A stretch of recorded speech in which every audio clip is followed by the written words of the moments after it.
Greetings, Marsh here, and welcome to episode 46 of my modded Factorio playthrough. In this episode, we are going to build some walls real quick, and then we are going to plan on ore processing to improve the efficiency of all of our ores. Unfortunately, it's kind of weird how I think this is AAI Industries and probably like Bob's or something conflicting, but there's like different types of gates. So you see how this gate is built off of a stone wall, and stone walls need bricks. But then you go over here and concrete wall is placed all the way over here. So it's concrete and stone wall. But then the reinforced stone wall is just stone, brick, and steel. Might as well get that researched. I'm not sure if one or the other is better, but I guess we can take a look at it here. So let's have a stone wall. The concrete wall. This is kind of misplaced, which makes me not want to build it, basically.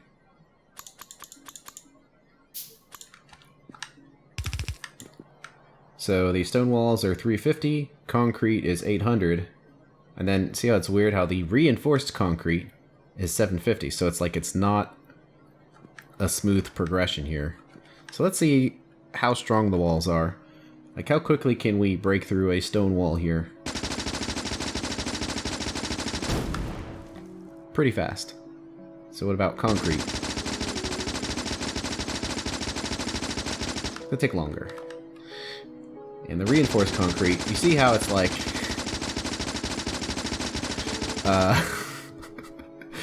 there's something odd about the balancing of these walls, where this is basically invulnerable to any damage, almost to an OP extent. Where these other walls seem to make more sense. I wonder if there's other types of walls besides just those. It looks like it, because we have the basic defensive wall, the spiked steel wall. So it looks like spiked steel is an upgrade from the regular concrete. Which makes me think that the super powerful reinforced concrete walls are the outlier. Even though they're placed along the same lines as everything else, like it's just, it's strange, unfortunately. So because of that, I will build just the regular concrete walls, since they seem to be the ones that make sense, and then the gates. So a concrete wall requires concrete and stone. So let's calculate this out, and just clear that again. So a gate, right here, one machine, requires that right there. And then let's say the concrete wall, one machine, requires that right there. That's a lot of concrete. And then there's something to use all that concrete on. Now we need to create these walls, which requires two machines. Oh, okay. Assuming these are exactly the same, they are. So it's basically a 1-to-1. That makes it a little easier. Let's do the gates first here. So it's wall into gate. So it's a stack inserter going in and a regular going out.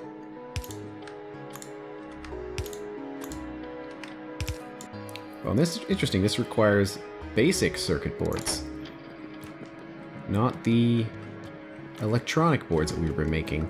That's kind of annoying. Let's move them down then. And steel and engines as well. Let's do steel and engines up on this side. Then circuit boards on that side. And let's also have same two chests here. One limited to 50, and the other one can be the way to recycle walls. Although actually recycling walls on the concrete might be better, because we'll be building so many more of those. So I'll take that away for now. Okay, then same thing.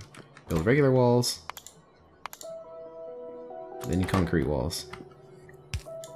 That will be the concrete, and it looks like for concrete we need a whole bunch of it. Stack inserters. And it actually needs to be a red belt. Okay, looking pretty good. So we need stone bricks in here, and we actually haven't been belting stone bricks. I had a slot for it. Which belt was it? It's probably this one right here, because it doesn't seem to be used by anything. And at full blast it would use exactly 15. So let's just make it red. Let's see, stone's coming from all the way up here. Let's see. And this is why I put spaces between my buildings here, because when we've got... So it might be better to do it here. When we've got resources we need to belt in from a weird place in the factory, we can kind of do that. I think that would be the slot. Yeah, stone's over there. So there would be the bricks.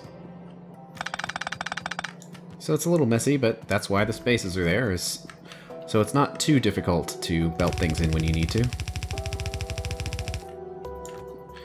And actually, we could probably do this with slightly less belt by just stealing from this guy right here.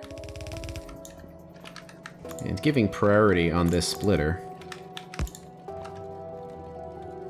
To always send it to the bus first.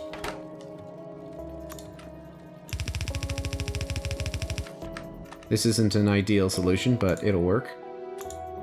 Okay, let's get that stone in here. To really test this, we're gonna have to wait for steel to catch up.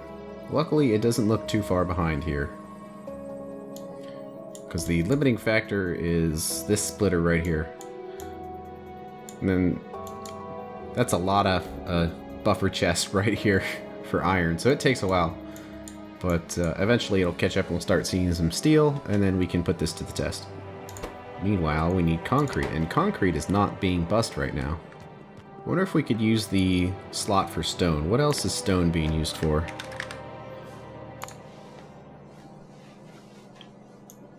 Not much. The only thing I'm worried about is furnaces. Because furnaces go into boilers and steel furnaces, so we might actually end up using some of that. Well, it's kind of a little weird, but we can send a belt coming up here and straight down. Although, I mean, concrete will be used for other things, so I don't know how much of that shenanigans I want to really do. Let's just put it on this completely empty lane right here. Okay, let's make it red. Zoom, zoom, look at that go. Looks like it's holding up pretty well. So how many walls do we want? Let's make that a steel chest. And let's make a circuit condition for...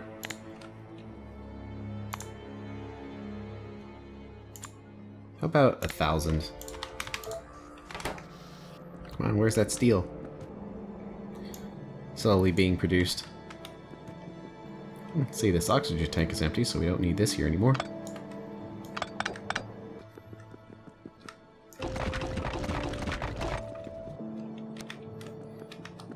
Looks like steel is starting to catch up a little bit, so we can kind of test it. Okay, looking good there. Oops, need to open that up. It's interesting, those are only stack in a stack of 50. That's inconvenient. So I was thinking about that we need to make the ammo for the cannons next. And then we're going to have to belt it all the way over there, and that's kind of annoying. But it's really hard to see because it's the same color as the concrete here, but there's some oil sand right there, and I kind of noticed that while I was placing bricks. And oil sand is one of the Mad Clown ore, and it's actually something that we could process with only one research. That if we do oil and gas extraction, which is the first step to getting oil out of the ground, we could process this oil sand into residuals, which is a byproduct, but then we get crude oil. And that basically skips a step with byproducts here. And then we can just take that crude oil and turn it straight into the things that we need. Mineral oil, fuel oil, and naphtha. And then I was thinking, well, wait a second. We can do transport drones, which require the multi-cylinder engines. and fuel, which we will now have because of that oil processing. So I wasn't thinking we would be able to do the transport drones for some time because I was worried that there wasn't going to be an easy way to get oil, because right now there's some oil that's outside the walls. And there's probably some somewhere there, but I didn't want to go through the whole giant chain of oil processing and byproducts and all of that. But if all we needed to do is process the oil sand and then turn the crude oil into what we need, then we can get transport drones, which is pretty awesome. So that's definitely a good next step here. Although we are still running short on steel, and engines are going to require lots of steel. So before we go any further, since we're so short, let's upgrade our iron.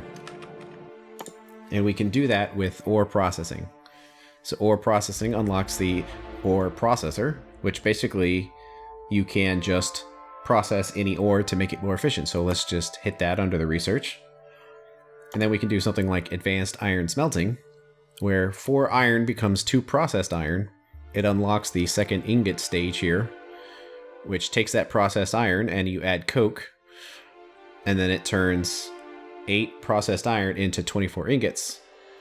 And since processed iron is half of what goes in, it means that 16 iron ore go in, but 24 iron ores worth of ingots go out. So that improves efficiency by 50% by doing it that way. And also allows us to make powder, which is used for some other things. So that's a huge increase. And in fact, we can do that improvement for all of the ores we work on. So with copper, if we add oxygen, we will get that 50% bonus. And lead, it has an extra step, and it's a little weird. It uses that lead oxide, but essentially what we're doing is we're adding carbon to that step to improve efficiency. Tin, we add coke. And then nickel, we add sulfuric acid. And that's actually kind of good, just something to make the acid go away. So I kind of want to research all of those things. Iron, copper, tin, lead, nickel. I don't know about silicon. Silicon might be a different step entirely. Yeah, it requires some more gas processing. Are we making silicon ingots right now? We are making ingots through the bypass. So to do that requires whatever that chemical's name is. And that chemical is made from hydrogen chloride gas. And it requires a little bit of processing here we'd have to research. But we would get it from chlorine processing, which we would electrolyze saline water. So that's another use of saline water. And in fact, if we're electrolyzing that, we might actually run out of saline water and we'll have to stop getting rid of it. But we'll worry about that later. For now, let's improve the efficiency of the easier of the ingots. So to calculate this is going to be a little weird. Let's base it on both if sapphirite and stereotype are running at full power. So we can get rid of that. First, let's see. Yeah, there we go. Crushed sapphirite ore sorting. And say we have 4 of them. Then crushed stereotype ore sorting. And we have 4 of them. So our input is going to be 12 iron ore and 12 copper. So do iron, and we need to get rid of the... We need to show the hidden recipes here. So we want to do processed iron. And link that to ingredient input. So we're going to need 6 ore processors. That is a convenient number. Then the output is processed iron, which we can then turn into iron ingots, which requires coke out of 2 blast furnaces. And then we'll set this fuel to coke, because that's what it's going to be needing. So that's kind of that idea. So we'll be adding essentially 6 ore processors, because we already have the 2 blast furnaces. So it's just a question of getting the coke in here.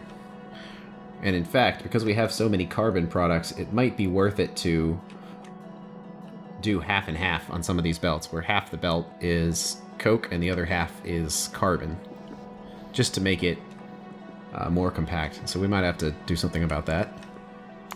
And then we'll come back up here and say the copper ore we want to process. Link it by input. Then process copper. Goes into blast furnaces. And blast furnace can use anything. Although I think at this point, the primary fuel of the factory is now charcoal. And luckily, we're producing oxygen gas from our large electrolyzer setup here, so this hopefully should be enough, although, you know, it's kind of overbuilt, so, you know, if sometime it's not producing enough or it's running at full speed, then we'll have to deal with that. Oh yeah, I forgot to, I didn't hook these up quite right, so these are a little off, so that needs to be fixed real quick. That's definitely worth fixing. Although fixing it might actually be a little weird because of the position of these. So let's see. That's the wrong fuel type. There we go. Unfortunately, it makes it not quite as clean. We could probably do... There we go, something like this. There we go, I think it's all set up right. Okay, now that we've calculated iron and copper, let's do the other three here. Let's see. Now, I'll still do it on this line here. So we'll open this up. And we will say, let's do bombonium sorting. There are 2 machines. So there we go. And we'll do rubite sorting. There are 2 machines. And now the resources we need to process. So to do tin, it's right there. Actually, by element, input, link. So there we go, still a nice ratio. And then the tin ingots right there.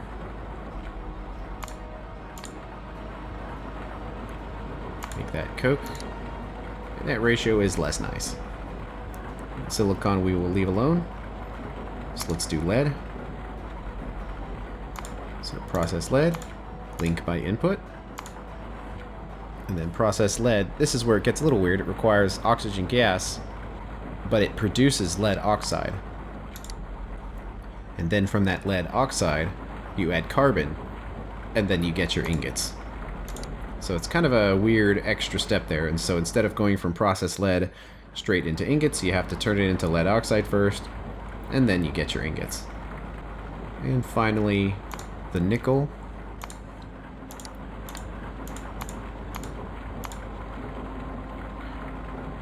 Which has the extra step as well of adding sulfuric acid to get nickel cathodes, and we'll be using the chemical furnace for this. Then we take those cathodes, throw it in the blast furnace, and we get our ingots. So what kind of efficiency increase is this? Well, where previously we were getting 12 iron ore per second, now we will get 18. I'm not exactly sure if that's enough to power all this or not, but let's just assume that it is and see how it works out. Okay, so the main takeaway from this setup here is that we need 3 fuels. We need basically our fuel belt, which has all of whatever at the time that it was produced, the most efficient fuel to burn for fuel. And then we have carbon and coke. So it makes sense to put carbon and coke on their own belt. So we have carbon here. Does this go all the way down to the bus? It does. Actually, yes, I have an idea here. So let's do something like this. Output priority on the right is only carbon. So no carbon on this side. And then we'll split it off right there.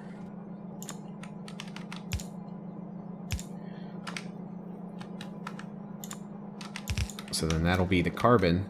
And then we just need to... It looks like it probably won't matter what side we put it on, but we need to put the coke on the carbon belt here as well. Probably right over here ought to work. A little bit of a zigzag. So, we have two different sources of coke, and we're currently not pulling the coke off of either line. And it looks like it's getting direct inserted on this side, which is a little annoying. It means we can't easily pull the coke from this. I mean, we can if we really wanted to with other inserters, but it would be kind of messy. I'm not sure what the best method would be. About something like this. It's kind of messy, and we're only pulling coke off of half of these machines here. But it's not like we need a whole bunch of it. Let's do something like that for that side, and then we're going to have to do it on the other side, which is a little more crowded. Okay, that's not very symmetrical, but everything's jammed in there and it works. Another reason to keep things spaced out, but that's good. And let's create a warehouse here. Or again, let's use the storehouse from AI Industry. Let's put this something like this.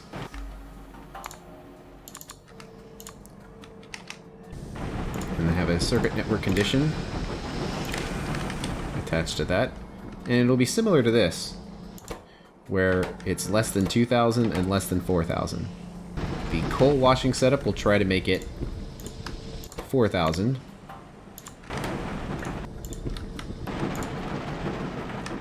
Let's bring this... Actually, can this cross this whole gap? Oof. Actually. Can it just go straight across here? Yes. Awesome. I'll take it. So now, if we can produce coke in a way that produces sulfur, we will. And then we have this other input that's set to a lower number so it has lower priority. And we will grab it from here. Let's unhook that for now. Then we need to send it down here.